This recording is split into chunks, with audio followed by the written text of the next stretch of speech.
Welcome to the Able Podcast. I am so excited to have Lindsey on with us today. A little bit about Lindsey. Lindsey and I went to college together. We bonded over our love of dance and went to we were in the same sorority. So Lindsey has a special place in my heart. I'm so excited that she is here. She's going to share her birth story with us, and we're going to talk about all things postpartum and mom life. So welcome, Lindsey. Hi, thank you. I'm so excited. The dance life, We did really bond over that. we really did, and it just makes me so happy. And then I feel like we got reconnected in this new mom space, supporting one another, and Yeah, it's been really great.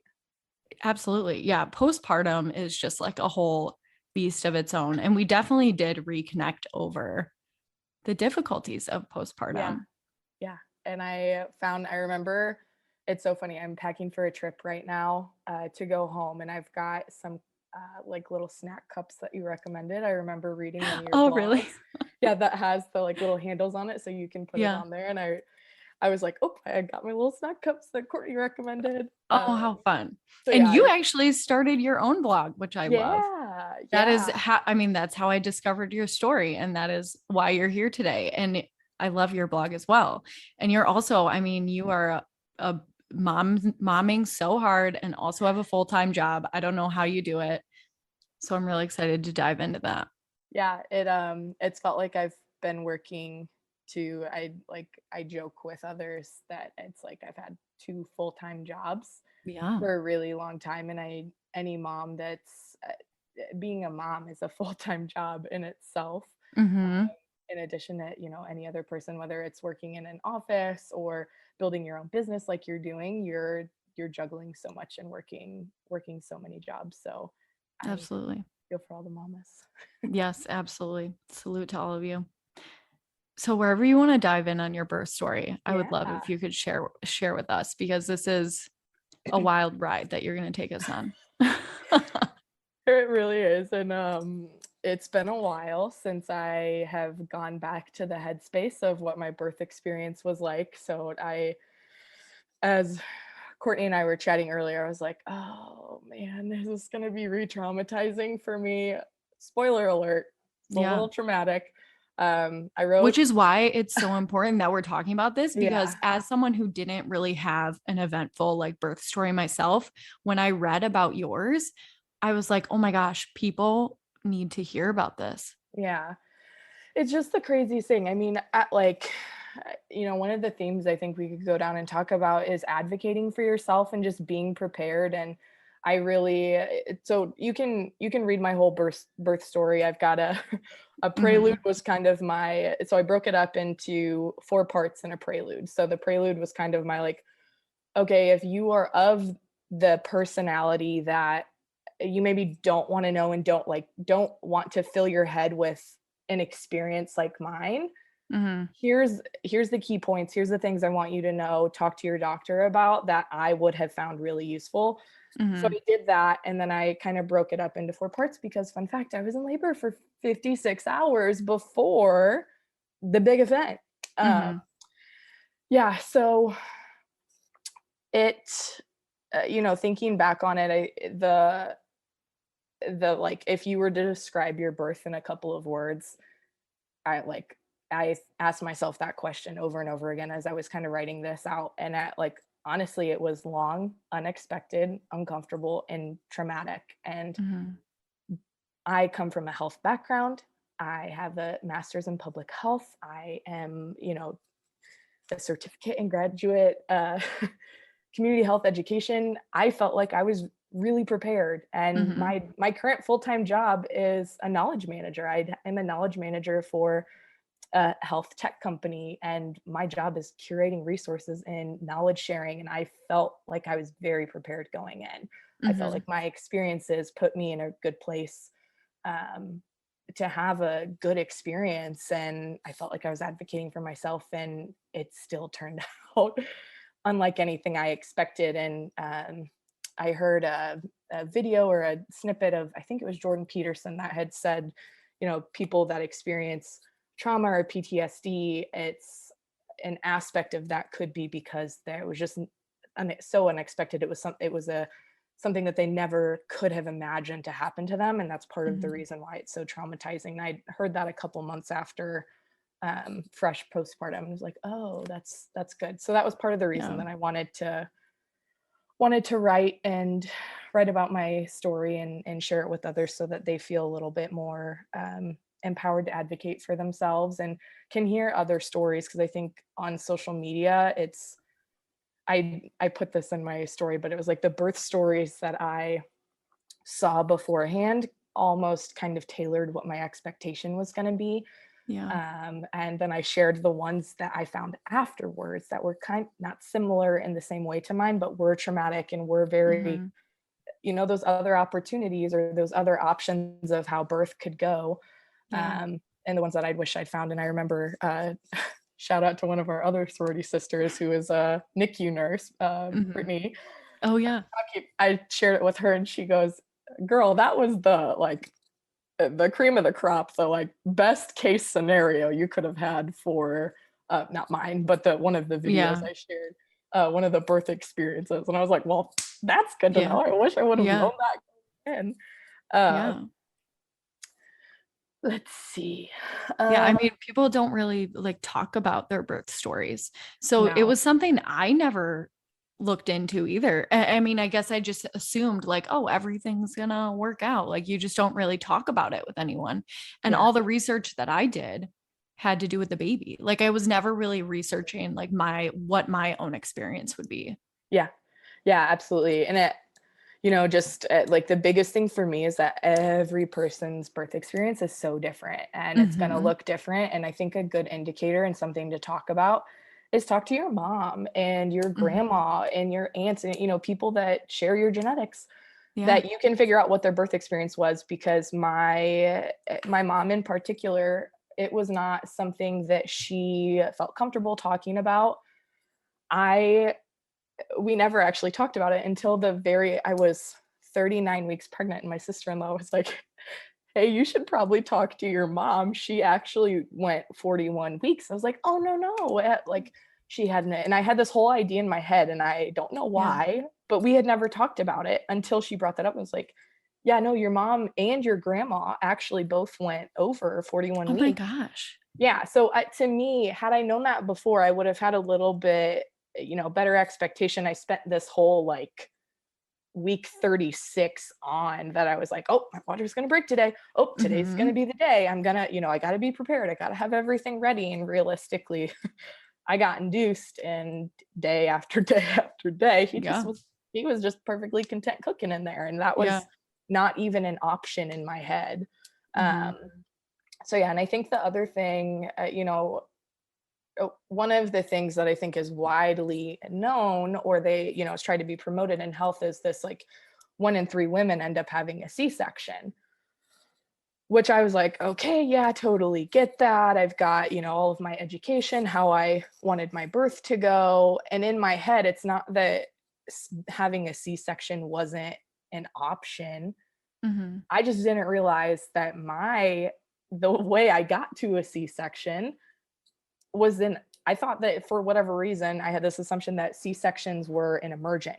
Those were Hmm. the only experiences I knew about. My mom's was emergent. My brother's umbilical cord was around his neck, and she got rushed into the surgical, and that's why she had a C-section. And all of the experiences I never knew.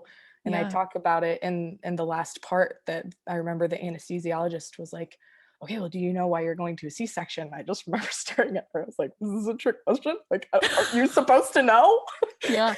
Yeah. Are you kidding me?" And she was like, "Oh, your failure to progress." And that was the first time I'd ever heard that. And I know, like, reading about it online, people are like, "Oh, they should call it something different. It's failure." We want people to feel like you're a failure. I didn't feel like I was a failure per se. Yeah. I didn't even know that was an option and didn't Mhm. know, how the induction process leading up to that, it Yeah. was like a timeline. I was on this set timeline and it didn't necessarily um, align with what I thought my birth experience would be like and what my pain options would be like when I got to the C-section, which Mhm. is part of the reason why it ended the way that it did. Yeah. Uh, so yeah, one of the I'm going through, I've got my little notes pulled up here, but Yeah. um I think one of the big things is just talking to your provider about the total timeline and have them walk you through the different options, the different types of procedures and medications they may use to induce labor. There's, I've talked to other women that are postpartum nurses or labor and delivery nurses that shared with me after reading my story. They're like, oh my God, my hospital does not even do Foley's. That's not even an option. That's archaic, yada, yada. And I've talked to other people that say, oh yeah, I was able to get cervical ripening and or a Foley and go back home, not having to stay at the hospital. Hmm. And it just, I trusted that my doctor was going to update me along the way. And I didn't have a very strict birth plan for that reason, that I felt like I was just going to roll with the punches and that we would assess kind of as the situation presented itself. And Mhm. that I just never imagined Yeah. what happened would. And that, fun fact, C-sections, you do experience feeling of pulling and tugging, and Wow. it shouldn't be painful, but you do experience pulling and tugging, and they tell you that as Yeah. they're wheeling you into the room, and you're like, oh my God, what? Yeah. Oh my gosh. Yeah. um did you Crazy. did you have a C-section? I did not. You did No. not. But I induced with both girls. Okay. Yeah. Yeah. And it was a voluntary induction. I remember they gave me the option at 39 weeks because my doctor was only in one day that week. And she's like, you're already dilating. Would you like to come in on Wednesday and get induced? And I was so naive to literally everything. So I was just like, yeah, sure. And now looking back, like, and doing research myself now, I probably would have done things differently. And if I were to ever have another child, I will do things much differently. Hmm. Yeah, it's interesting. I've struggled with this idea of like wanting to do a VBAC. So VBAC is vaginal birth after Mm-hmm. C-section. So that was something that I was like really set on. But after, careful deliberation on what that experience might be like, I am probably going to end up doing a voluntary C-section for the next time. Now that I'm finally to the point where I feel like Yeah. the idea of having kids is an option, because after what I went through, my husband and I both always wanted multiple kids. And after Mm-hmm. not even what I went through, what we went through, we both were like, oh, I don't want to do that again. I don't Yeah. know if we can go through something like that again. So we're there. But yeah, I just kept waiting it out. It's funny you say at 39 weeks. I had no idea either. My baby was breech until like right at the last minute. I think was the 37 weeks, that last sonogram that you get. Mm-hmm. Um, and they were, really great. And then it was just a cluster, honestly, from the very beginning. They had on my chart written down wrong that they thought I was 30, when I was 40 weeks. The fry was due on a Monday. So it would have been 39 in 5 days or something. Cause you know Yeah. how, you know how Yeah. they do it. They're like, you're 39 plus however many days. That was a new thing Yeah. for me being a newly pregnant. Um, I was right at the end of 39 weeks and the doctor comes in and was like, all right, so your baby's not quite measuring and we're gonna send you off to Fort Worth. And I live 2.5, 3 hours west of Fort Worth. I was like, oh, I'm sorry, what? I was like, I'm supposed to be giving birth on Monday. What are you talking about? And they're like, oh yeah, sorry, we wrote it down wrong. So we drove all the way, we packed our little bags and we drove just in case I delivered on the 2.5 hour drive and there's Yeah. hardly any hospitals between here and there. Yeah. So yeah, that was the way that we started off. And I found out that he was good to go from that doctor. And actually he was very large, not as small as the ultrasound tech at my doctor's office had said. So we were this like last week, weren't sure. And the doctor was like, well, I could just induce you right now. And I was like, you induce me right now? What? He Yeah. was like, or you could go to Fort Worth. And I was like, maybe we'll just go to Fort Worth, maybe so I can pack a bag. Yeah. Oh my Pack a gosh. bag first. But yeah, we went out there. They said we were fine. So we went back home and just kind of waited everything out. Um, and then, we got there, we scheduled the induction for somewhere the end of, oh yeah, 40 weeks and 5 days. Following week later, still nothing Hmm. had happened. I was like 50% effaced or thinned, Yeah. but I had not dilated at all at that Okay. point. So we went in and all they told me, they were like, the hospital's gonna call you, they'll let you know for induction. I didn't know anything about cervical ripening or anything else. So Hmm. I just kind of patiently awaited their call, and 20 minutes passed and I hadn't heard anything. So I called to the nurse station. Apparently it was a good weekend to have a baby because everyone was having a baby and they were super rushed. They're like, we'll call you back. We're probably not going to get you in today. I was like, Oh what? my gosh. I was like, okay. So, my husband, we had taken our dogs to our friend's house. We had to have someone like someone watch our animals. And we're like, Yeah. okay. I was like, you know what? We're going to have a baby. We're not going to freak out. It's going to be fine. We're just going to chill. So then they called back later, like an hour and a half later, and I was in the shower and I didn't answer my phone and saw that they called and I was like, oh my God. So I called them right back and the nurse is like immediately like super feisty with me um because I didn't answer right away. And she's like, Yeah. okay, we're ready for you. And I was like, oh, I thought you said you guys weren't going to be able to get me in today. And she was like, no, you need to be here at 5 o'clock or whatever, 4:30. It was like and Yeah. right before lunch or dinner time. And I was like, oh, okay. So I was like, close the phone and I like yelled out to my husband. I was like, okay, we gotta go, we gotta go. So we like rushed to get everything ready, grabbed our masks, and Hmm. are like running, rushing to get there. Didn't have time to eat. Didn't know what the policy was with all of Yeah. that. So we get there and the the Rocky theme song was playing when we walked in, and I'll never not hear that. Like I have such an association with that now. And Oh, we I'm were sitting sure. there and we were like, my husband loves Rocky. So he like looked at me and I looked at him and I was like, oh my God, what a cool hospital. I was like, I remember I like jokingly was like, yo, Adrian, let's have a baby. Because we were standing there waiting. Oh And God. then my brother messaged me and I have the best relationship with my brother, and he and his wife's birth story is just hilarious. My brother is such a storyteller, Hmm. and I like can just vividly remember what his story was like. And he you can read what he texts me Oh in God. there, but it just like really amped me up and it was just like the right thing to say to me to get me excited Yeah. about it. Yeah. And yeah, we got in there in 25 days of Christmas because I was due November 30th. Hmm. So this was into December. So 25 Days of Christmas was playing. I was like, this is fabulous. We don't have cable. We're just gonna watch a Christmas movie. Deliver my baby, and it's gonna be so great.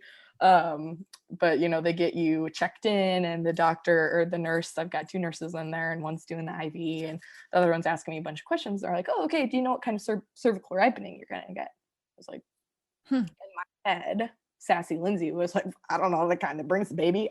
There's multiple kinds. I don't know. Yeah. Yeah. He was like, oh, I just didn't know if your doctor would. I was like, oh, I'm not sure. They didn't like, I didn't even know I was getting that done. And she Yeah. was like, oh, okay, well, it's end of day and it's a Saturday, and we'll try and get a hold of your doctor. So that delayed it. And then I don't know whether or not they got a hold of him or they just made a decision, but there's two types of cervical ripening. One is one pill. The other one is 4 pills given every 4 hours. So there's your timeline. There's a starting timeline. Yeah. And the one thing I had on my birth plan was that I wanted to be up and moving and I wanted to delay Hmm. pain medication if I could. I wanted to delay an epidural. Epidurals are Hmm. known to delay progress, to slow progress. And in my head, I wanted to I wanted to do it without pain medication if Hmm. I could. And that was just kind of the way I wanted to address it, was to be up and moving. And I had done a lot of research going in about the different movements I could do and, you know, pain pressure techniques. My husband and I literally practiced like the the double hip pressure and all of the Yeah. different things, and we felt like we were so prepared. And when you get those pills, you have to wait for an hour, otherwise it can dislodge. Oh, wow. And I remember I got it. I got the first two, and I was like, okay, not exactly going how you want to go. And I just kept trying to find the good in it. I was like, okay. Mhm. I was like, it's, stay flexible. It'll be fine. It's overnight. You're basically sleeping. Not a big deal if you're not moving. We'll get up and move tomorrow. So Mhm. we did that. And I remember looking at the screen and I was like, I mean, I don't know how to read this, but these look pretty close together and pretty high. I was like, Yeah. no, that can't be right. And I was like, I looked at my husband, he like walked over there and just like looking at it. I was like, okay. Like he knows what's going on either. And he's like, no, I don't think that that's wrong. I think that that's the like right. And it was pretty high Yeah. already. And I remember I woke up at like 3 o'clock in the morning and they were, night shift was on. It was a different nurse. I hadn't met Mhm. them yet because I had been asleep, and I was like, oh, they're late. And I was like, oh, I've worked with so many hospital staff before and past Mhm. experiences that I just know how easy it is to get behind or have other patients that they have to tend to. So I like never Mhm. wanted to be that patient that was bothering them. So I was like, oh, just wait 20 more minutes and then I'll call Mhm. them. And then I was just like, oh my God. So I called them and had the new nurse come in. She's like, oh yeah, your contractions are way too close together for us to be able to put the next one in. So we'll have to wait for your contractions to slow before we can put the third one in. I was like, okay. So that added on to my timeline. We finally got to the point then that they could start it up again, and then the new shift came on, and then my doctor came in. They're like, okay, great, we're going to place a Foley bulb, and they'll do your cervical check. So they did my cervical check, and it was 0.5 centimeters. And I literally remember they told me that. I was like, what? Yeah. They're like, yeah, you're 0.5 centimeters. They're like, but it's fine. Everything will be fine. We're going to do the Foley bulb. It's really great. It'll be fine. Mhm. So And I had during, never heard of that until you had posted about that in your yeah, story. Yeah. yeah, yeah, it was just, so that was, and to me, that could have been a very simple conversation that I could have had with my Mhm. doctor going in, but instead there were, a lot of things Yeah. that I think led to that. But, to Mhm. just know that that was an option and what that might be like. And maybe if you do have to do cervical ripening, now beforehand to ask your doctor if they're not going Yes. to give you that option, like I kind of expected my doctor would. Mhm. Ask them like, okay, what type of cervical ripening are we using? Can I do it at home? Yeah. What is your preference? What experience do you have with your different patients, and Mhm. that have similar cases to what mine are like, to help you make that best informed decision. But Yeah. that was only 0.5 centimeters, so we're like, okay, we're on to the next thing. So the other piece I hadn't talked about yet was I hadn't eaten anything. Oh, I had not yeah. eaten Yeah. anything because they were like, the nurses are called, they're going to tell you everything. And I didn't know. And we had gotten there, and there was so much back and forth between trying to get my medical records because they didn't have those either. In Mhm. addition to what my doctor's recommendation was, by the time the nurse had come back, dietary services was closing. They're Oh my like, gosh. oh, you need to eat. Well, they had me coded in the system as the labor and delivery unit. So we called down to dietary services, and my husband was literally like raising his voice at this woman. Mhm. They wouldn't give him, rightfully so. Most L&D don't allow you to Yeah. have solids before, just in case you do have a C-section. Yeah. There's stipulations around that, but I didn't eat anything for the whole time. I mean, from 2 o'clock on Saturday, I'd had no food. And that's another, I mean, you need energy to be able to push, you need energy to be able to Mhm. do a lot of these things. And I had none. I had nothing. All I Mhm. could have was the broth and the apple Mhm. juice. And Yeah. they were able, the nurse that came in on Saturday was like, you're so early on. I'll talk to your doctor for you, because he was not having it. And she was Yeah. able to convince him. I was like, you're an angel. Convince him I was able to eat grapes, Mhm. and a half of a wrap is all I was Wow. able to have, a turkey wrap, I remember. Um, so yeah, 24 hours later, I was 1 centimeter started, 1 centimeter dilated, and they were getting ready to do the Pitocin. Okay. So I got Pitocin in like, I want to say the afternoon. I remember my husband was laying asleep on the couch in the like sunshine, just living his best life. And I remember I took a picture and sent it to our family that I had like the little thing that said Pitocin on it. It just like Oh God. cracks me up in like true husband form that he's like, oh, this couch is so uncomfortable, just like sunning while I'm sitting in this super uncomfortable Hospital bed. Yeah. hospital bed. And the L&D beds too. This is another reason why you maybe don't want to be there for a long period of time. The beds break apart, again, rightfully so, from a design perspective, when you've got to drop it and be able to give delivery. But Yeah. the metal on metal that's in those two pieces of bed is right where your butt is. And I was in so much pain. The beds were so uncomfortable, but Yeah. most people don't spend 56 hours in those beds. So crazy. Yeah. Oh gosh. So yeah, I got Pitocin, and we were having a good time, and I the contractions were kicking up, but it wasn't anything that I couldn't manage. I had a heating pad, and my background is I was pre-PT and I worked as a PT tech and aide, so all of the little hacks and tips and tricks I've got. I had all of that, and I was ready to tackle everything. I had my little rolling pin, and my husband was massaging my back, and we had the heating pad and all these other things. And in my brain, I was like, okay, I want to go as long as I can without the epidural, but I would be okay if I had to use epidural as a tool for labor. And I had read that somewhere from pregnancy education site, that the way that they phrase it is that you use epidural as a tool for labor. Man, why can't I say that today? And that's just, I think, a cool perspective to call out, because I think a lot of people think that oh, you gave up, or you didn't, like, if you weren't able to give that natural birth that they have, it's just another tool in your toolbox, is the epidural. So it wasn't anything that that I was against by any means, but I was, just really, really interested in trying to do it the way that I kind of wanted. So that evening, then the OBGYN came back to place my Foley balloon. And basically what that is they insert this like long balloon into your cervix, and they put saline into it, and they blow it up on like the inside, and then they blow it up on the outside, so that it like will kind of force dilation, but it leaves this like very long hanging balloon out of you. And so my husband and I were like cracking up laughing as I'm walking the halls, because I could like feel it swinging between my legs.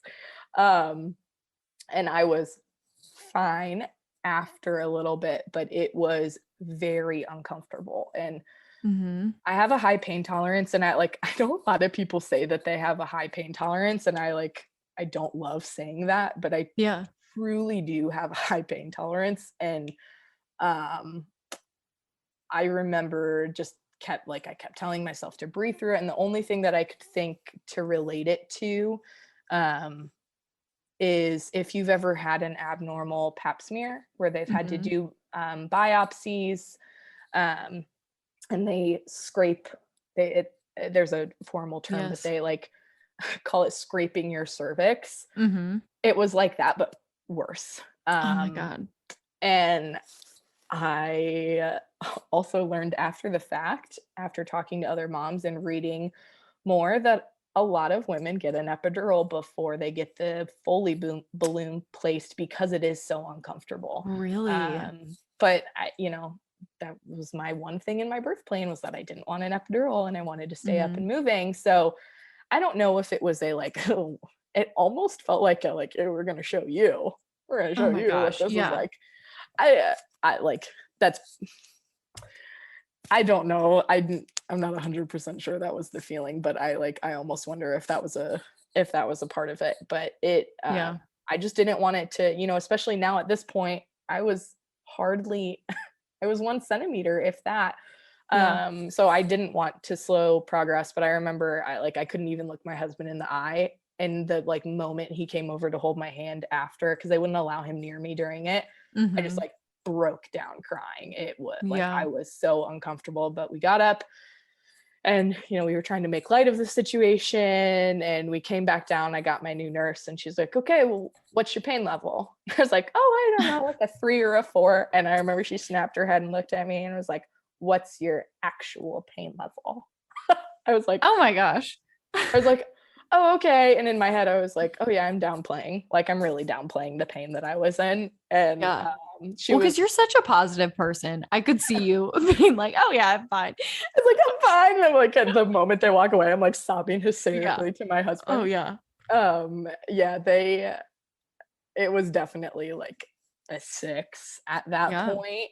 Um, and I again learned later that contractions on Pitocin are apparently way more intense and Mm-hmm. have been said to be more painful than they are when you're not induced. And knowing that now, the like intense contractions I was having from the get-go, um, Mm-hmm. and they were literally back to back to back to back.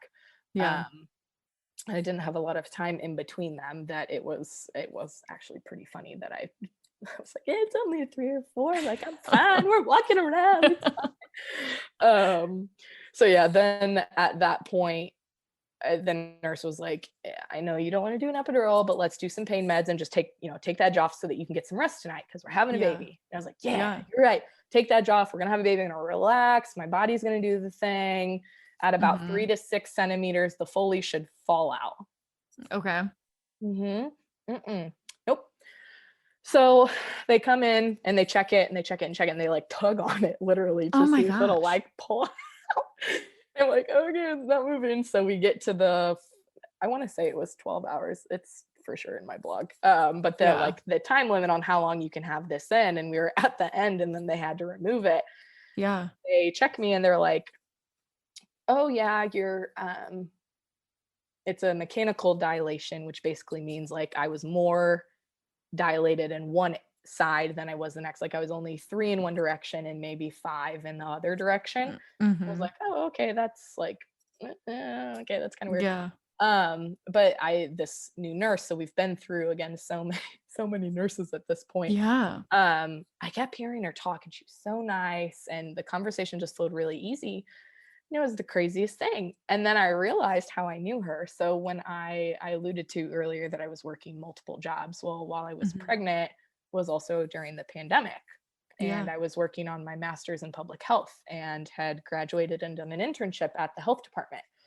Well, my internship ended right as it would have been December of 2019. So we were in Mm-hmm. full on emergency preparedness stage with all of the hospitals in the area, Yeah. meeting with them, every single week, if not sooner than that, communicating to them real time status updates of COVID, um, and preparing them. And I had realized that I had worked with this nurse Oh yeah. before. So I like kind of casually brought in, she was like doing a double glove technique. And I Mm-hmm. like commented on that and started talking about COVID and let her know because I Yeah. didn't want to be weird and be like, I've talked to Yeah. you on the phone before. Yeah. And she literally like was the cutest thing. She explained, she's like, oh my God, I knew your voice sounded familiar. So that was so nice for me. Yeah.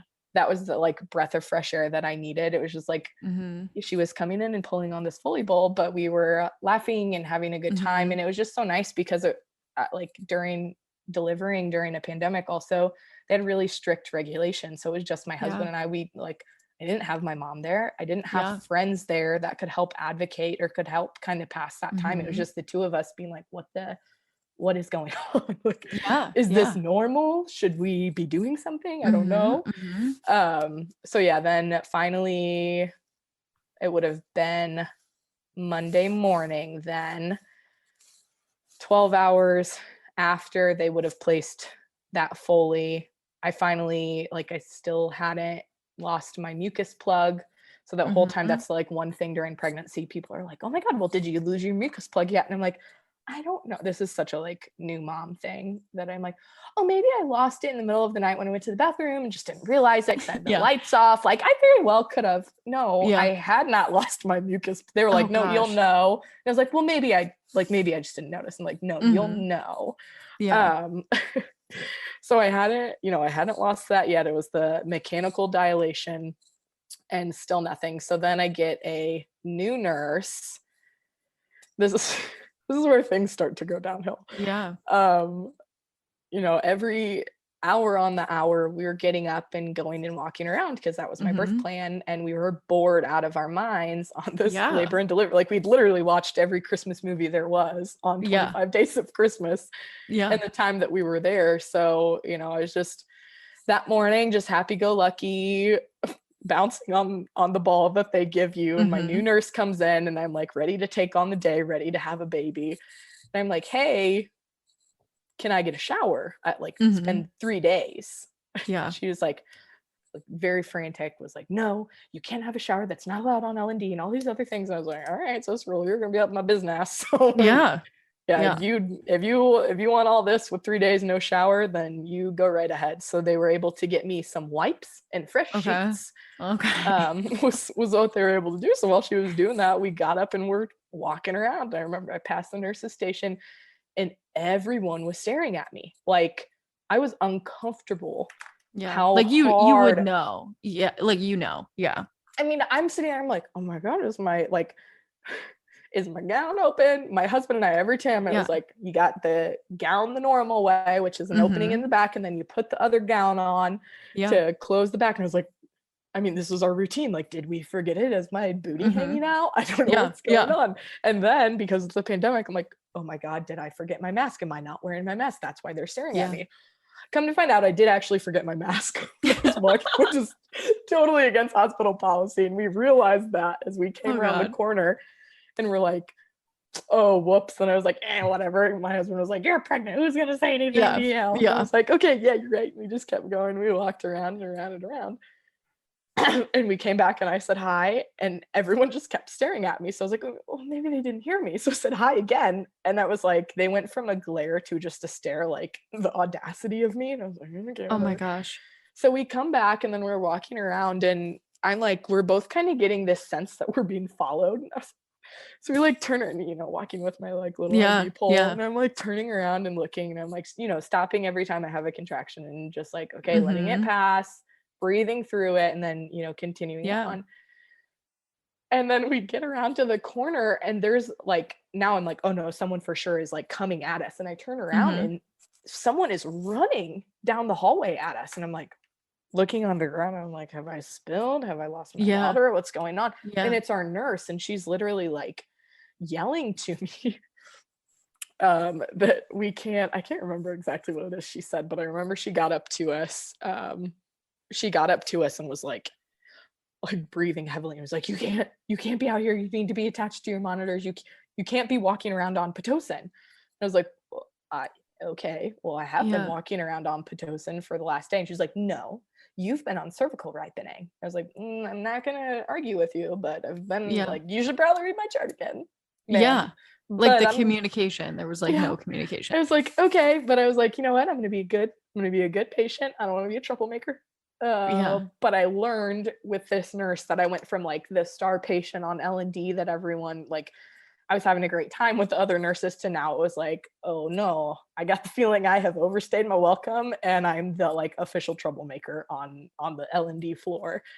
Um, so yeah, she was like reprimanding me for being away from my monitors for too long. And I was like, okay, well, how long are you, my new nurse, comfortable with me being away from my monitor? Mhm. Because the last nurses were comfortable with it. And it was 15 minutes, but I wanted to know what her Mhm. expectation was. And she, instead of answering my question, reminded me again that I needed to be connected to my monitors. I was like, okay, well, part of my birth plan is that I want to be up and walking around. Mhm. And the last nurse told me I was going to be able to do that with who was the lead. She was the nurse lead on, I can't Yeah. remember the technical term. Um, any of my nurses out here are like, oh, Lindsay, I don't know. She was the like team lead that told me also that I didn't have to get a catheter. That was another reason that I didn't want an epidural, because I had heard Mhm. horror stories about women getting catheters. Mhm. And she had watched how well my husband attended to me and helped me, get on and off the bed and moving around to the bathroom, that she was like, I'm comfortable. This was the past nurse, that she was like, I'm Mhm. comfortable if you don't get a catheter while you have an epidural. If, again, I could still, I wasn't completely like laid out Yeah. and I could still move well enough. She's like, I'm totally cool with that. This girl, no. She was not having any of that. She was doing everything by the book. And I was like, okay, I'm not going to argue with you. It'll be fine. Like, I'm going to have my baby soon. It's going to be fine. Yeah. So I tell her, I'm like, well, I'd like a portable monitor so that I can get up and get around. She's like, oh, well, it's going to be, you're going to mess with the Bluetooth at the nurse's station and you're going to have to pay extra. Your insurance isn't going to cover it. And she's like giving me all these reasons for it. Like, How strange.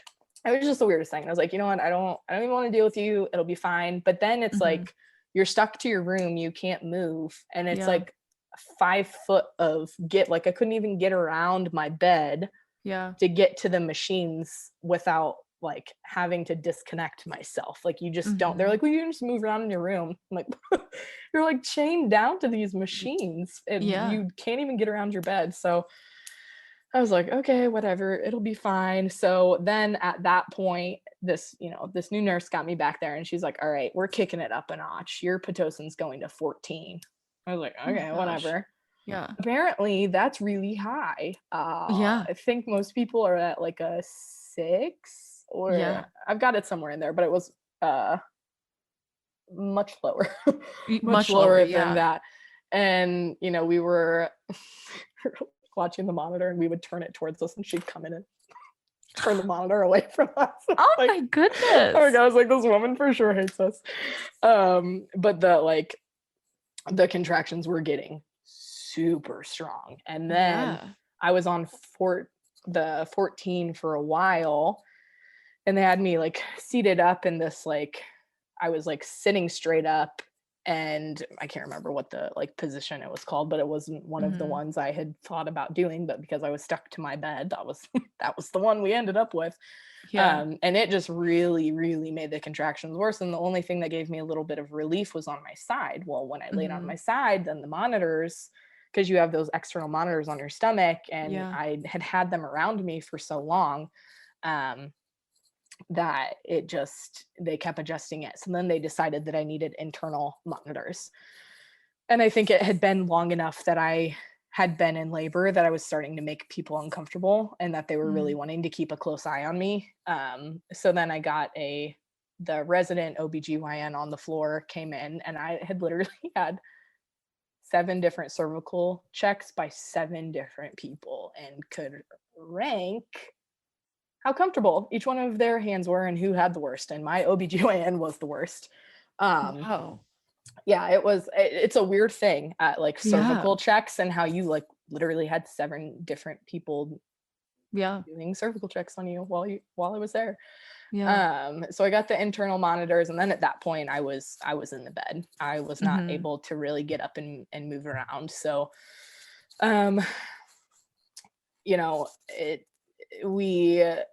at that point I was just really getting discouraged and ready to go. And then lo and behold, a different nurse comes in with the little pink and blue bonnet, and she comes in with the little cart and the tray, and she's getting everything lined out in the like sterilization area. And I was like, oh man, it's close. It is close. We're doing good.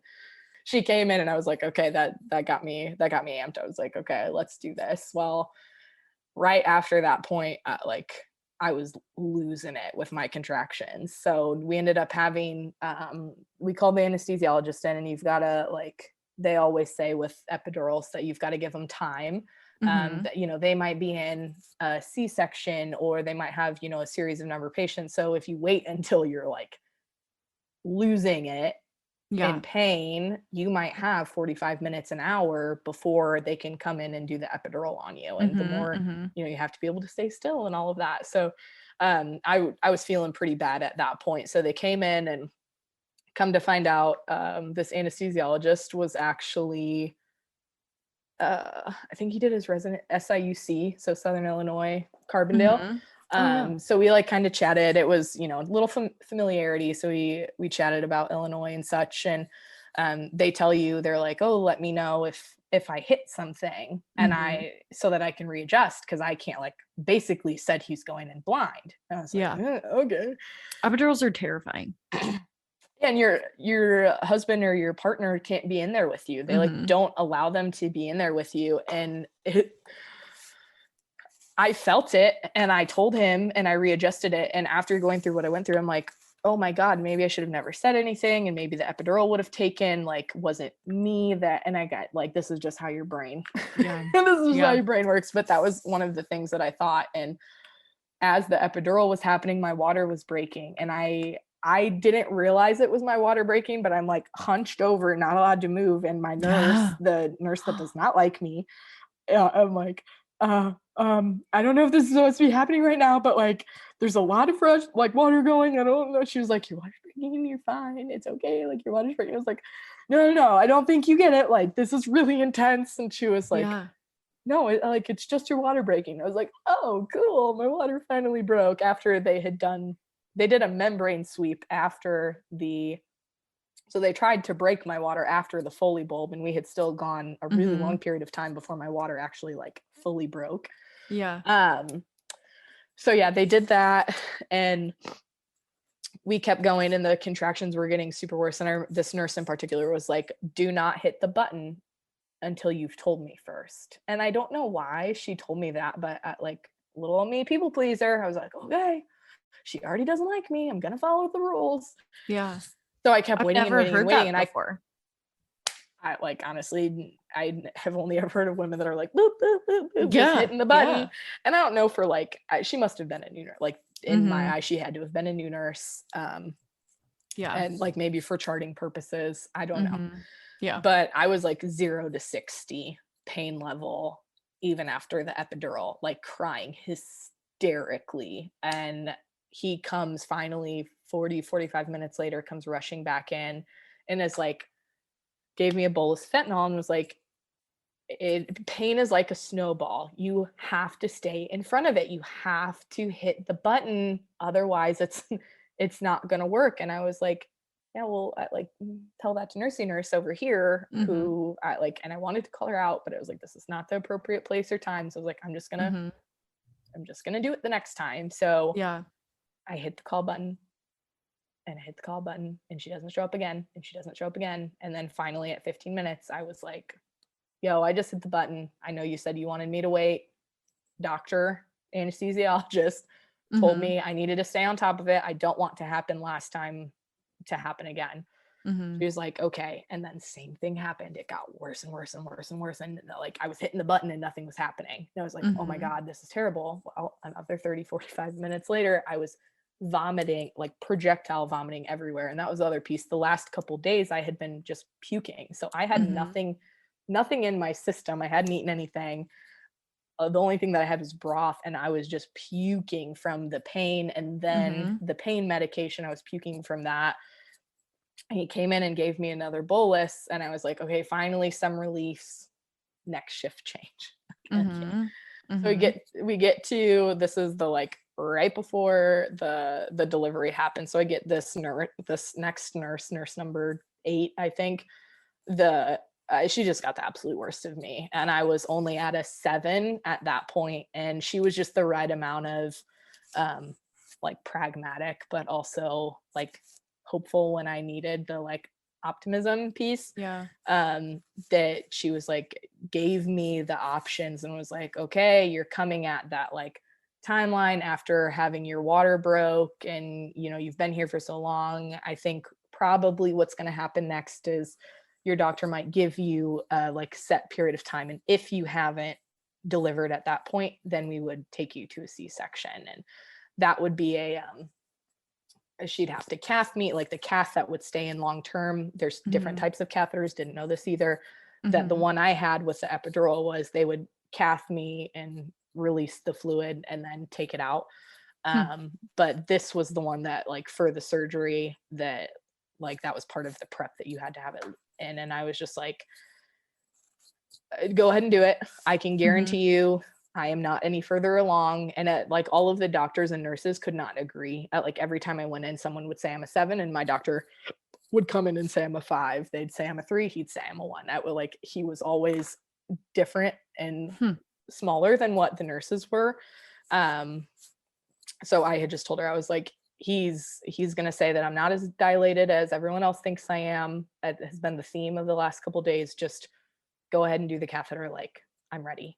Mm-hmm. She was like, okay. She was like, well, I know you didn't, this wasn't part of your birth plan, so we can just wait. And I was like, just go call him and have, start prepping if you don't get a hold of him and all of that. And at that point, I felt weak.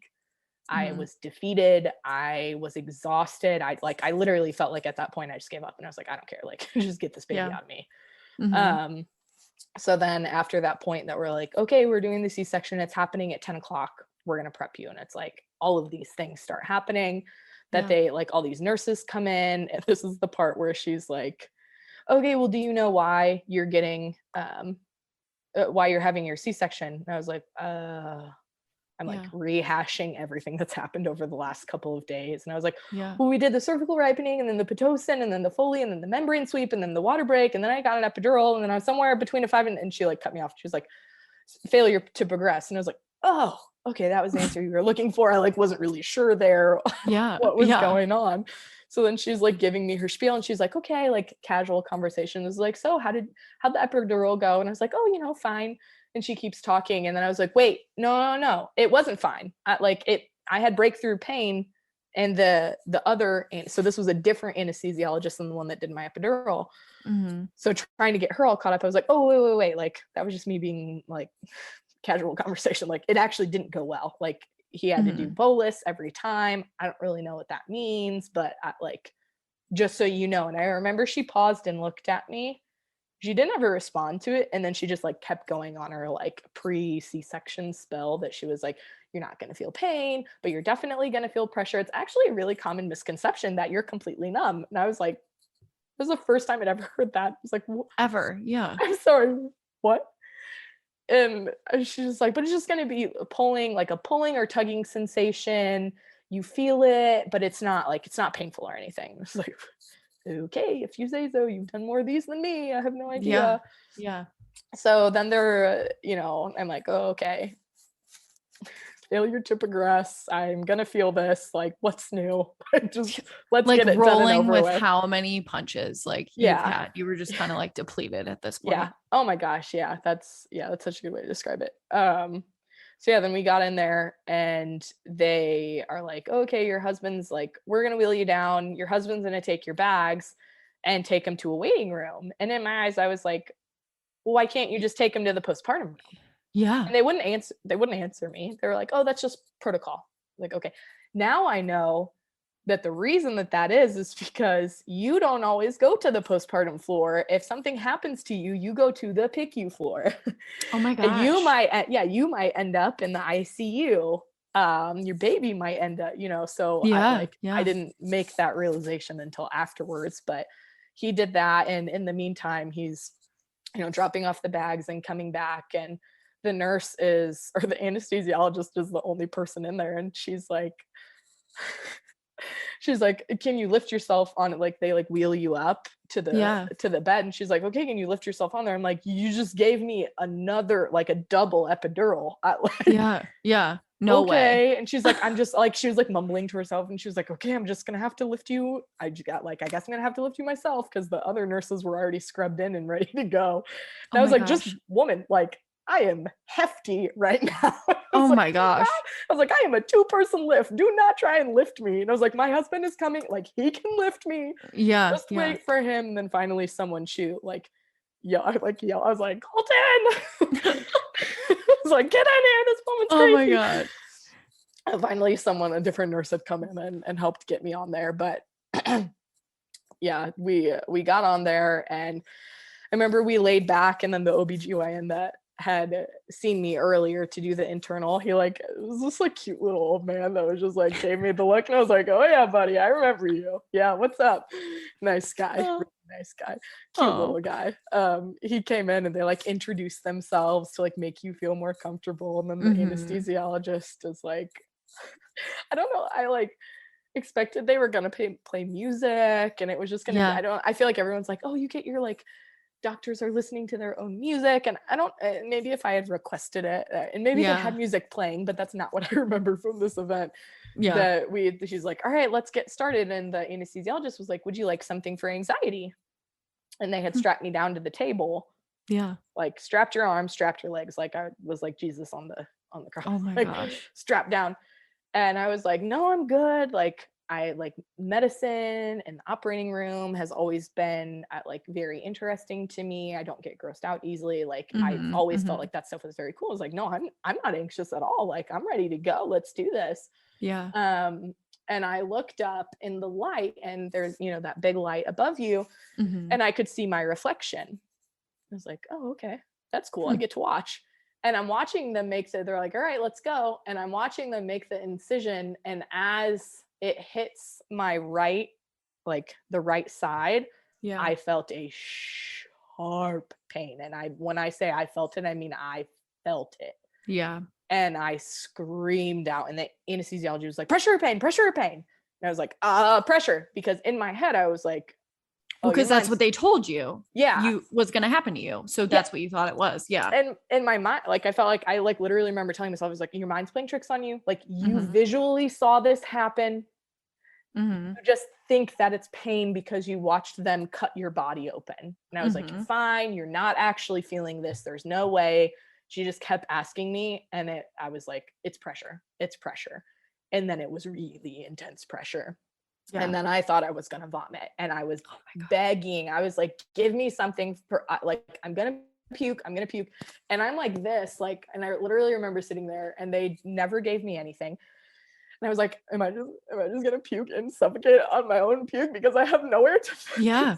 So I was like, I turned my head and my husband was like, she's going to puke. And there's like magical little container comes up to me and I puke during the middle of it. And they keep putting this alcohol swab in front of my nose. And I was like, dude, get that out of my face. Like, that's Yeah. not helping. Like, you're not helping me. And she keeps that like over and over again, pressure or pain, pressure or pain. And I keep saying pressure because in my head, I'm like, there's no freaking way that this is happening. There's literally no Mhm. way. Mhm. Like, you're fine. I kept trying to tell myself I was fine. I was fine. Well, then this anesthesiologist pushes my husband out of the way, who was seated right behind me during the C-section. She pushes him away and he's in full protector mode Yeah. and I'm like looking like trying to look back at him to make eye contact with him that I'm like, oh my god, where are you, what's going on? And I could Yeah. hear like he was talking to me, I could hear him, so I knew about how far away he was from me. But this woman was literally running around behind me frantic and was like, I Mhm. don't know what's going on, this has never happened before, I need help, get over here, like yelling to these other nurses who are trying to deliver the baby that are like, Yeah. okay, coming over here. And it was literally just so frantic. And I like in my head, I'm like, how professional is this? One, Yeah. like, this is ridiculous. I'm still nauseous. And I'm like, Mhm. like, give me all of the pain medication, freaking knock me out, do Yeah. something. I am exhausted. Like it's not like something has to happen. I was like begging for the anxiety medication at this point. I was like, I want it, give it to me now. Like I need it. Yeah. And I still had to puke and they still kept giving me that freaking alcohol swab. And I was like looking and I looked in my head and I heard someone like grunting. I was like, what is going on? And I turned my head and the nurse literally has my hands and I joke about it in my writing, but I was in an unintentional arm wrestling match with this Yeah. woman and I was winning her 2 hands to my one. I was in so much pain that I literally was pulling my hands up and she with both hands was trying to get my hand down. Well, my IV wasn't working because I was squeezing my hands so tight from the Yeah. pain Yeah. and I was pulling them up that they weren't able to push any medication to me because my IV was out. So then I had her trying to pull down one side and I had the anesthesiologist on the other side trying to Yeah. do a butterfly on my hand. I was like, oh no, this is not the time that you're going to IV me. Like, so then Yeah. in my head, I was like, okay, you need to relax your hands, relax. It's going to be fine. Like they need to get an IV in. You don't want it. Like, it's going to get worse if you don't relax. So then next thing, it was just all very Yeah. very frantic, Chaotic. all over, chaotic. Yeah, absolutely. And then I hear the one sweet thing that my OB/GYN did is he remembered that like my husband and I are avid water skiers. And that was what he exclaimed whenever that Mhm. like he had delivered the baby that he, right. Honestly, I don't remember. I think he raised him over the little screen that's in front of you, but I remember audibly that he had said we have a healthy water skier. And I was like, Oh. oh, thank God, that was a good sign. And at that point, then I relaxed. And I don't know Yeah. if it was it was enough to get me to relax. but then I felt an extreme amount of pulling and tugging. And Yeah. that's the point where your innards are on the outside of your body. Yeah. Yeah. Um, and come to find out, 5 months postpartum, I had a really severe hernia, umbilical Really? hernia. So I don't know. I suspect that that was part of the reason why it was so painful for me. Yeah. I truly don't know, but I had a hernia at that point that I think that was part of the reason that it was so painful for me. Yeah.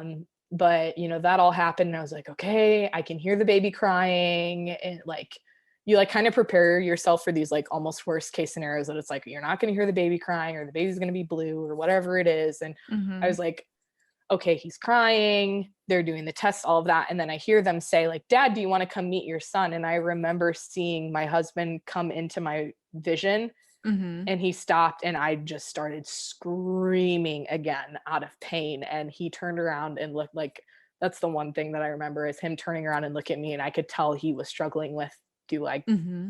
do I go to her or do I go to our new child? And woof, Oh that my just gosh. like Yeah. that just really tears me up. And that like Yeah.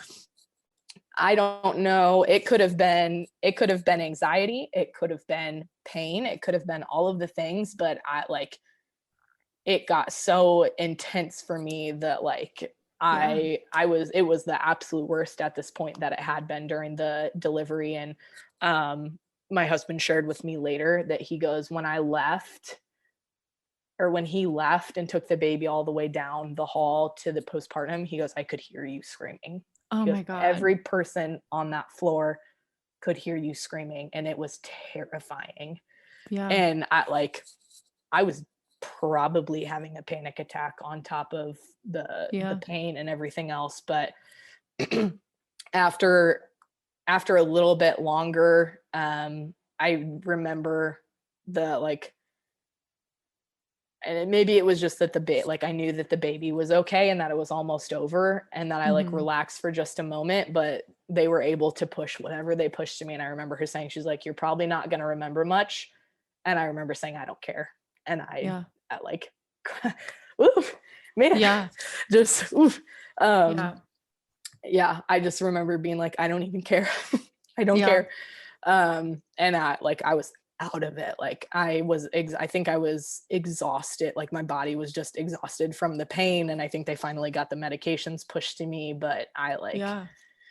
I lost it. So then we went into recovery, and like I don't remember the one of the nurses, the like first memory I have is her being like, oh, he's got strawberry blonde hair, I wonder who that's from. Must be from mom. She's got blonde. And I like the equivalent of like drunkenly was like, the blonde is fake. It's highlights. I was like, there's a like little comedic relief that I and probably everyone else needed. And then I was like back passed out. But Oh I God. don't I don't remember, like I remember because there's a picture that I was doing Yeah. skin to skin contact in the recovery room. Um and I remember the nurse giving me a nipple shield and was like, here, you're going to need this. I don't know if it's because Mm-hmm. I asked for it. I don't know if Yeah. it's because of the fact that I was having issues. Yeah. I don't know. But we were back there, and that's the point in time where they do the thing called the fundal massage. And Mm-hmm. I remembered another mom sharing that with me, that they have to, push on your stomach. And that was, this mother in particular. I remember I was in high school when she told me. That she was like, they were standing over the top of me and like pushing on my stomach with all of their might. And she was like, that was worse than the delivery. Yeah. I was like, oh my God, yeah. But I remember looking at that nurse, and man, I was watching her like a hawk. She was my mortal enemy. I was like, I Mm-hmm. remember I Yeah. called out to her one time, and I was like, how many more times do you have to do this? And Yeah. like this poor woman, poor woman. And she'd been just so great to me. She was a great nurse. And I was just like, Yeah. yo, how many times are you doing this? Like, don't come over here. Like, give me a second. She was like, Yeah. no, I got to do it. But again, I had that hernia. And I think that was Mm-hmm. part of the reason why, like, they're just not pleasant at all. Yeah. But I think that was part of the reason that it was like so much, I was having so much pain every time they like even touched my stomach. Yeah. Um, but yeah, like I don't remember I don't remember anything from that. And it took a really long time for me to think I released my story, let's see, at the end of April. So it took Mhm. me a full almost 5 months to be able to like remember certain parts of what happened, that it was just like blocked out of my memory. Yeah. Um, but yeah, then we um, went to the postpartum floor, and I knew to ask for a lactation consultant visit. I knew that I had checked to see that my insurance covered it, and I had the lactation consultant come in, and I had a really great postpartum nurse who kind of showed me like a couple different tips and tricks, so, like rolling up a towel underneath. I'm larger chested, so there's like Yeah. additional kind of tricks that you have to do. In certain position, like a football position, worked really well for me, especially with having a Mhm. C-section, and my anatomy. That just worked better. And like to get a towel so I could get the right latch, like I was kind of doing all of the right things. So when the lactation consultant came in, she was like, that's a big baby, like he's gaining weight, you're good. Like, Mhm. okay. Mhm. Pediatrician comes in. My son has a little skin tag on his ear, and Mhm. then his one of his testicles was really large, that had a lot of fluid in it, and come to Yeah. find out that's also pretty common. Hmm. um, a pretty common thing. So that was what everyone was very concerned about. Um, and we missed the lip tie, which is a thing that another thing that I recommend is, if you like, definitely, if you know, check to see if your insurance covers lactation consultants, but then also you can have your pediatrician, while they're there doing the check for a lip tie. And you can have a lactation consultant can't necessarily diagnose the lip tie, but they can tell you, and give you an idea. And I, after many, many, many painful moments Mhm. um, of breastfeeding and blood shooting out and Yeah. super painful, I really, really struggled. Um, I learned that he had a very significant lip tie. I'm like, Hmm. oh, Yeah. would have been good to know that going home, you know, when you don't have hands helping you with the latch, and Yeah. Yeah. you're on your own. So we doctor came in, different OBGYN. I never saw my OBGYN again, and he moved. He Oh my moved to a gosh. different state, different practice. So I like, after my delivery, like I never saw him again. I just like Really? automatically got Yeah. pushed to someone else's care, and he came in and was like, all right, like, have you been up getting moving around? Have you watched your little educational videos, yada yada? And I was like, yeah, I've been trying to move around and blah blah blah. And he said something, and I don't know how it came up, but he was like, how long have you been here? And I was like, since Saturday. He goes, oh, that was you? He's like, yeah, Oh my I God. would assume so, unless someone else was in labor for 56 hours before a really terrible C-section. Yeah. He was like, oh, honey, let's get you out of here. Like, Yeah. we're going to get you out of here so you can go home. And I was like, great. I, texted my parents who live in Illinois and had a 14-hour Mhm. drive. I was like, Mhm. come on down. We were able to go and get our dogs. And that was, that was the end of it. And I not crack up, but like your cards that are like, man, we thought birth was the worst part of it. And Oh my postpartum, God. postpartum just hits different. I tell my husband Yeah. now, we like joke all of the time. I'm like, how long is one postpartum? I'm Seriously like, though. I'm like, technically I'm postpartum for the rest of my life. And I was like, our son's gonna be Yeah. 18 years old. And I'm gonna be like, 18 years postpartum. I'm like, I because mean, it's it just, is like, it's just like a total shift in life. yeah. Your It like, perspective immediately changes. mhm. It just hit the like, it hits you like a freight train almost. And I like, Yeah. I mean that in the best way possible. But Yeah. I don't like, I remember being at like, I was angry. I was really angry. And that like, Yeah. that And you was had a right to be. side effects of the trauma. Yeah. That was a whole new thing that I had never experienced before. And I remember I was just angry. I was angry about everything, and I was like severely agitated. And Mhm. thank God for these these different Instagram accounts of women that are trying, that are lactation consultants Mhm. and are, pelvic floor physical therapists and pediatricians, and women just trying to share their experiences. That I was on, it was like every nursing session I was on Instagram or reading blogs or like Mhm. finding resources to try and figure out what was going on. And I just remember being mad that I was like, why didn't anyone tell me it Yeah. was like this? And I like, postpartum and this like the fourth trimester as they call it, and even after that, you're Yeah. surviving at like Mm-hmm. you and I've heard people joke about it that it's like it's God's way of tricking you into having kids again. Once you hit a certain point that like it just like gets wiped from your memory because you're so sleep deprived and all of Yeah. that. You get to another point, you're like, oh my God, I've gotten sleep again. I can breathe. Mm-hmm. And you just Mm-hmm. kind of forget what that time is like. And I think a lot of people at like, and maybe it is the trauma part of it. It is maybe very traumatic for a lot of people that they put it out of their memory almost and Yeah. they like don't revisit that and that's why I think like what you're doing and part of the reason that I started up writing on my blog was that I wanted other women to their comfort level Mm-hmm. to be able to have the information so that they Yeah. feel prepared. But yeah, post I could I could go on I mean, about we my could have a whole postpartum. nother podcast about postpartum. Like we really could. Yeah, yeah, I we mean, could. it's just crazy. Yeah, so it was tough. I'm honestly that was the I don't know that I actually said what I was saying, your card where you're like, I thought that the card on your shop that was like, we thought that birth was the hardest part. And I was like, oh man, that lands so Yeah. I hard mean, it really is. when you're It's just, postpartum.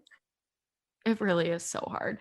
And Yeah. and it was so different really with Piper too. Like with Harper, I thought like my life was over and I was like depressed. And Hmm. it was so bad. And it went on probably longer than the baby blues should. Yeah. And I never sought out like help or therapy at that point because I was Yeah. just like, everyone goes through this. Like, why am Yeah. I like so anxious and like depressed? Like, why am I crying all the time? Like, I just felt like there was something wrong with me and I didn't want to tell anyone. Yeah. And then with Piper, I was just like, and then everything else happened with me. And then I finally went to therapy and I was like, oh my God, why have I not like talked about this? Like, this is just Yeah. crazy. And then with Piper, it was just like a lot of anxiety. Yeah. And Oh I yeah. had like constant anxiety. So it Yeah. is really different. I had different experiences with both, but both of them is just like your hormones are Yeah. so thrown off. Oh yeah. I mean, it's so crazy that like, and that's why the like very first point that I had in that like kickoff post was that it's like every birth experience is different from every Mhm. woman, but also every birth. And that's what like I think other women go in and maybe have like potentially not maybe not traumatic or Mhm. and they get into the next one and the next one is Yeah. completely different and something that they unexpected and maybe that one's Yeah. traumatic and it just yeah it's really hard. It's interesting that like what you were just talking about you go to your peds appointments and I don't know about your doctor but like for us like at my son's appointments they made me fill out a postpartum Mhm. questionnaire and I knew that they were assessing postpartum depression but I like at that point Yeah. I was like, I'm Never. not depressed, but Mm-mm. something's wrong with me. And Yeah. And I would never write that down on a piece of paper and oh my just give God. it to a random doctor. So I Yeah. have a very hard time with that process as well. Yeah. Yeah. So then we went what is it, the 6 weeks and I like filled it out Mhm. and I tried and I remember the doctor leaving and I was like, yo, how honest should I be on this floor? He was like, I Yeah. mean, he's like, don't write the like anything Yeah. super serious. And he's like, but like be honest. And I was like, okay. Yeah. So I did. And I like, it was never like my score was never to the point that Mhm. it was like Yeah. alarming for them, but I did write down on there. Like I would check yes to, Yeah. a couple Mhm. of the questions on there. And I got to the 6 week appointment and like I, I went through a lot after that point. I was struggling Yeah. with breastfeeding. My dog's health rapidly declined. He was having seizures that started when I was 37. I've not written about this because I just now, literally just now, like the last month or so, I told my husband I was like, I feel like I'm back to me again. Like Yeah.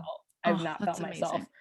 for a long time, and I was technically major depressive disorder Yeah.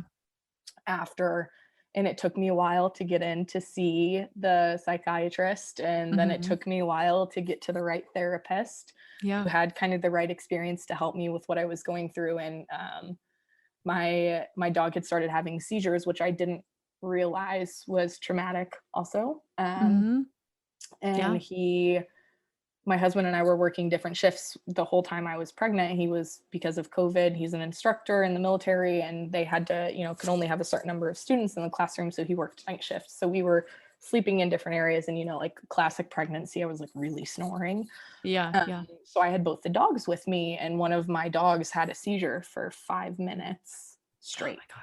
And I was screaming across the house to try and get his attention. And I was like trying to hold down a 90-pound, like he was a big dog, a Jeez. 90-pound Yeah. dog, because like when people have seizures, I know that you're supposed to put them on their sides. I did the same thing with the dog, and he was fighting me to stand up, and he was still seizing while he was Yeah. standing Oh up when my my God. husband finally came in and thought someone was, attacking us, but the dog Mhm. was having a seizure, and we had gotten him on medication, and Yeah. he was okay. And then it was like a week, 2 weeks postpartum, his seizures started happening again and Jeez. got really bad and longer and stronger and worse. And dogs are violent when they're having seizures, and I afterwards they don't know can what's going totally on. relate to this because that's what happened to Kona. Oh, I That's didn't exactly know what happened to that. Kona. Yeah. Well, it wasn't postpartum, but right after we had Harper, she had Yeah, severe, like intense back surgery. And then like a couple months ago, she had the seizures, but she was a very small dog. yeah. But I cannot even It's imagine. So I know how traumatic that is. So I and then feel for you. ugh, I did not realize. I'm so sorry. I like Oh no.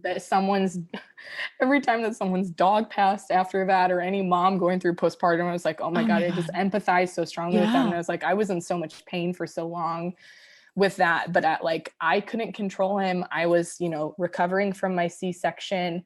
Yeah. Oh We my had the God. baby. I had two big dogs in the house. We had to separate him in our house, and he had to stay in a Mm-hmm. kennel. And then my husband had to go back to work, and he was like, I can't like I have to think of you and the baby and our other dog, and Yeah. you guys are not safe when I'm not here. Like to the point where my husband had to have welding gloves to control him, because they just don't know what's going on. And Yeah. Yeah. the so it went on and on and on, and we kept talking to the doctors, and we tried all the medication, and we were like, okay, maybe we could find him another family that's, Mm-hmm. hunting, that has property that he can go out and run, that doesn't have kids, and he's, maybe the only Mm-hmm. dog, that he can still live a life. And that idea was just traumatic for me. I was Yeah. Especially in that state of crying. mind postpartum. Yeah. And then I went through the guilt thing too, that I was like, oh my Mm-hmm. God, how dare I have a baby that he was my baby, and now I Mm-hmm. can't care for him, and now he has Mm-hmm. to just sit in a kennel and be separated from our family, and what life is that? So I was really hard on myself, and Yeah. I just cried 20 like I cried. What you were talking about earlier, I was crying 24/7. I could Yeah. not stop. I was miserable. And it's Mm-hmm. really hard to breastfeed when you're Yeah. miserable. Yeah. And my son was nursing for an hour at a time. I Mm-hmm. did the app thing where I timed it, and Mm-hmm. all the books I read and all the recommendations were 30 minutes is a normal feeding, and 15 minutes on each side. Well, not my guy. No, he was eating for 30 minutes on each side. And Mm-hmm. then you Mm-hmm. hear the like dinner and a snack. Oh no, there was no snack. It was dinner and a dinner. Mm-hmm. And we weren't getting a good latch. And I was spending an hour at a time. And then you throw in the burping and the Mm-hmm. changing and Mm-hmm. getting them back to bed. Then you've got 30 to 90 minutes Yeah. before you and eat and drink water, so you have enough supply before Mm-hmm. you do it again. And he wasn't getting a good latch, and I was miserable. Every time I tried to sleep, I was having flashbacks, and I would wake up feeling like someone was pushing on my stomach, or that I was back in the Yeah. delivery. Um, and having I was having flashbacks to the dog, and at like all of these Mm-hmm. traumatic events. It was like we're just Yeah. all coming back up again, and things that I had never even thought about. And the yeah, it was just so crazy. So we ended up, it got really, really bad, and we ended up having to put him down. Oh, it was right before my Yeah. 6-week appointment, because I went in and Mm-hmm. the poor other provider that I got set up with, because my doctor left, Yeah. was like, "Oh, how are you?" And I remember right before that, I was crying hysterically, like in the bathroom. My husband was trying to give me a shower, because I couldn't bend over and like wash myself, in Yeah. sickness and in health, like really Yeah. marriage, in sickness and in health. And I didn't realize it until I was postpartum, that I was like, oh, this like sickness and in health part came a lot quicker than I Yeah. thought. Like in my head, I was like, oh, it's, as you get older, you just take care of each other. It's like, no, no, no. Yeah. Your partner, your husband, your, whomever, that's your Yeah. person, and they got to take care of you. And like, he had to Yeah. lift me into the bed. He had to shower me. I couldn't bend down. I couldn't do anything. And I remember him sitting down next to me and telling me, he was like, I think you've got PTSD. Mm-hmm. And I just like was hysterical. And I went to Yeah. the doctor the next day, or the following day was my appointment. And this poor woman, so sweet. And I was like, yeah, I think I have PTSD, as I'm like crying hysterically. And she's like, oh, okay. She's like, you seem, like you're probably right. Mm-hmm. Let's get you referred. Let's get you set up with someone. She's like, yeah, it's just a really tough time. And some people, they've just got all these things happening at one time, and, maybe their dog died. And I was just like, Oh my God. I was like, oh, my dog actually did die. She's like, oh my God, I just put my foot in my mouth. I was like, it's fine. I almost didn't tell Yeah. you because I didn't want you to feel bad, but it's really terrible. Oh my So God. yeah, it's tough. And then I started, as I think this is what connected us, was the pumping. Yes. The pumping. Was Yes. pumping. I ended up doing exclusive pumping, and then I was an oversupplier and struggled with mastitis and mastitis multiple times, and I was constantly clogged, and it was a lot. But I felt Yeah. like if I was able to produce that, I should be able to donate it and build up a supply, and I was able to do Mm-hmm. that. And that was great, but it was a lot of time, a lot of A lot of organizing, work. a Yeah. lot of words, a lot of work, a lot of dishes. Mm-hmm. So yeah, I feel, yeah, I learned a lot about exclusive pumping and nursing, and all sorts Yeah. of all sorts of things that maybe I'll get to nurse next time, maybe I won't, but at Oh least my I gosh. know now. So yeah, that's a highlight into postpartum. Yeah. But can I ask you So one more sorry. question Yeah. before you hang up?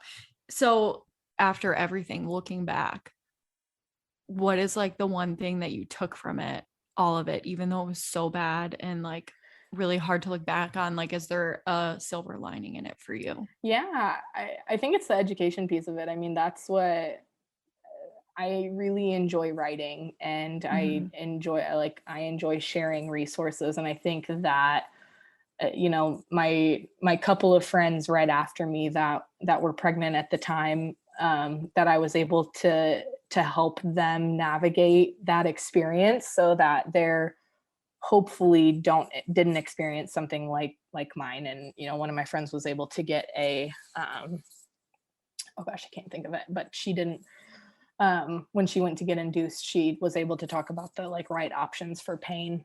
So Yeah. yeah, I think that's the silver lining of it, is being able to help others and help prepare other moms and be a support for other moms. You just Yeah. really you really empathize on a completely different level after you've been through birth, and Mm-hmm. something that's traumatic, or Yeah. and or postpartum, that it's that connection and support, and that, like, just caring for another human, Yeah. just being And there then for someone. where can people find you if they want to read your blog posts? Oh, you're so sweet. I have a blog, and it's called She Stole My Heart. Love it. um, so you can search for that, and it's linked on my Instagram. Those are the last articles that I've written.